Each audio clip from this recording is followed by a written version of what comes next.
Facing the abyss. Essential survival tactics for an economic collapse. Modern life hums along at a constant, familiar pace.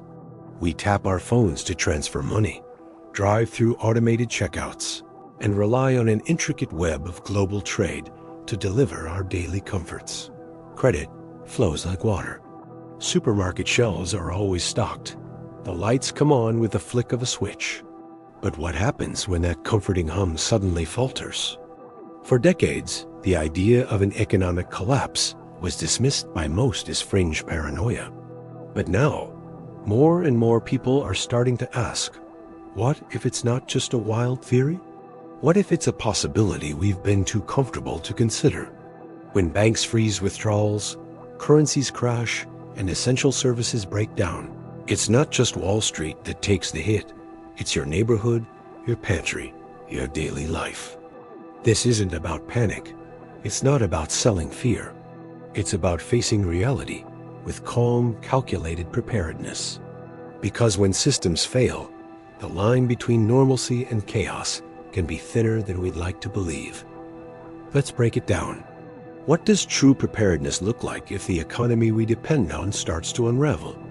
First and foremost, food and water. When grocery stores are empty and delivery trucks stop running, your survival will hinge on what you have and what you know. Start with a reliable food stockpile. We're not talking about hoarding chips and soda. You need real, sustaining calories, dried beans, rice, pasta, canned meats, peanut butter, shelf-stable oils, oats, honey. These are staples with a long shelf life and high utility. Keep rotating them to avoid spoilage. Don't just buy it and forget it. Use, replace, repeat. But food storage only gets you so far. Learn how to make your food last even longer. Canning, dehydrating, fermenting, these aren't outdated homesteading quirks. They're survival essentials. A single harvest can stretch for months if you know how to preserve it properly. Then there's water. You can survive 3 weeks without food, but only 3 days without water. Do you know where your nearest natural water source is? Do you have filters, purifiers, or even simple bleach for treatment? Collect and store clean water in advance, and make sure you've got multiple purification methods on hand, because once the taps stop flowing, it's too late to start preparing.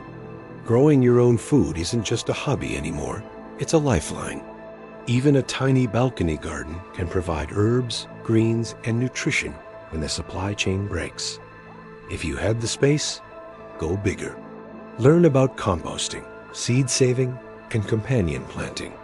Chickens can give you eggs, goats, milk, rabbits, meat. You don't need to be a farmer, you just need to get started.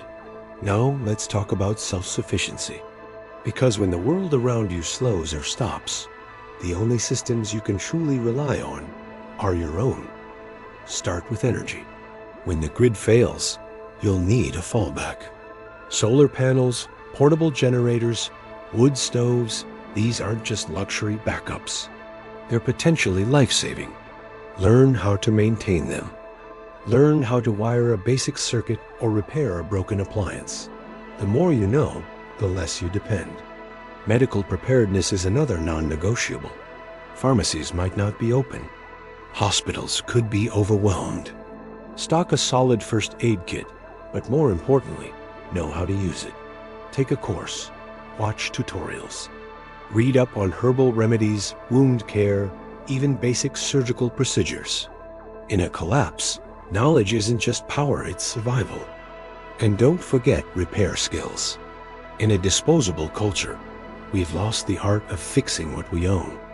Learn to mend clothes, sharpen blades, patch tires, and tinker with engines. Carpentry, mechanics, sewing, these will be more valuable than any app on your phone. Then there's security. It's not comfortable to think about, but scarcity breeds desperation. When resources are tight, some people will take rather than make. Learn self-defense. Understand how to secure your home. If appropriate and legal, consider firearm training and responsible ownership. Safety comes from confidence and competence, not just weapons.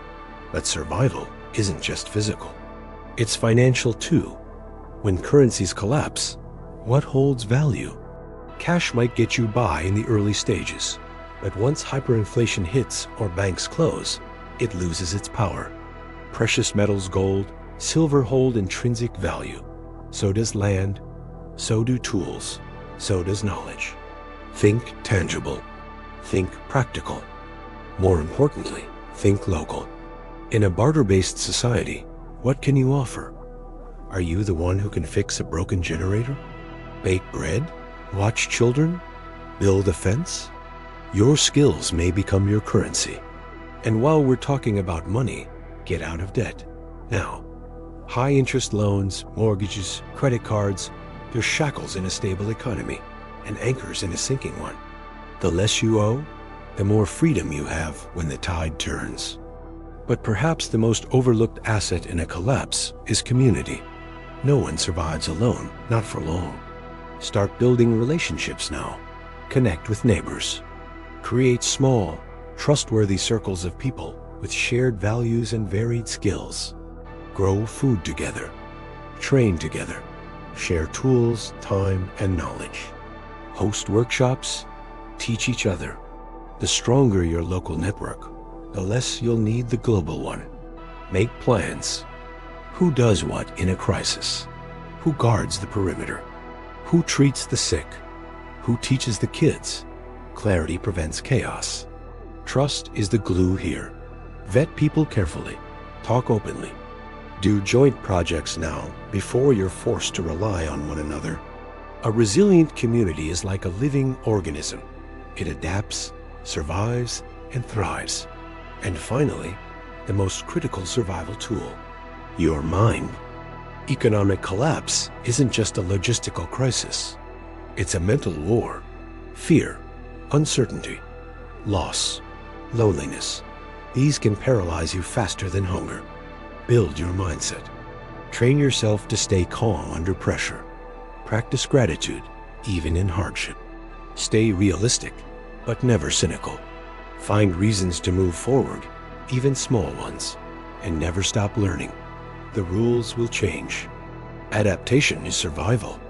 What works today may not tomorrow, so stay humble, stay curious, and stay moving. The truth is, no one wants to imagine a world where the economy collapses. But ignoring the possibility doesn't make it less real. Preparation doesn't make you paranoid, it makes you powerful. This is about reclaiming agency in a system that's proven fragile. It's about building lives that aren't entirely dependent on supply chains, digital accounts, or distant institutions. So take a step today. Just one. Store a few cans. Plant a few seeds. Make a new connection. Learn a new skill. Because when the music stops, and it might, you'll all want to be one of the few who is not standing in the dark. If this resonated with you, make sure to like the video and subscribe for more deep dives into real-world resilience and practical survival strategies. Share this with someone who needs to hear it, because preparedness is better together. Stay sharp, stay steady, and keep building the life you'd want to live, no matter what tomorrow holds.